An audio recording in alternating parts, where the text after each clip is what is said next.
అండి ఈరోజు అయితే నేను అల్లం పచ్చడి నిల్వ ఉండేలాగా ఎలా ప్రిపేర్ చేయాలో చూపిస్తానండి.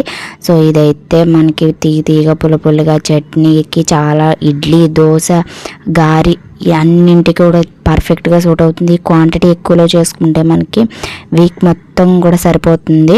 సో ఇంకా నేను ఇందులో ప్యాన్ పెట్టుకుని ఆయిల్ వేసుకుని పచ్చిశనగపప్పు, మినపప్పు, జీలకర్ర, ధనియాలు వేయించేసుకుని పక్కన తీసుకోవాలి. ఎండుమిర్చిని కూడా ఇందులోనే వేసేసుకున్నాను అనమాట. వీటిని తీసేసుకుని అల్లం మనకి ఎంత క్వాంటిటీ తీసుకుంటే అంతకి తగ్గట్టు మనం పోపులు అనేది యాడ్ చేసుకోవాలన్నమాట. సో ఇంకా చింతపండుని కొంచెం ఉడికించేసుకుంటున్నాను నేను. వాటర్ వేసుకుని ఉడికించుకుంటున్నాను.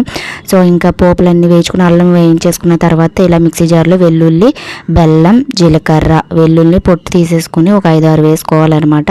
సో లేదంటే మనం పోపులు వేయించుకున్నప్పుడు ఇంగు వేసుకున్నా సరిపోతుంది. ఇంకా నేను హాట్ వాటర్లో ఉడికించుకున్న గుజ్జుని అయితే వేసుకుని ఇలా గ్రైండ్ చేసుకున్నాను. చాలా టేస్ట్గా ఉంది, చాలా తేలిక కూడా.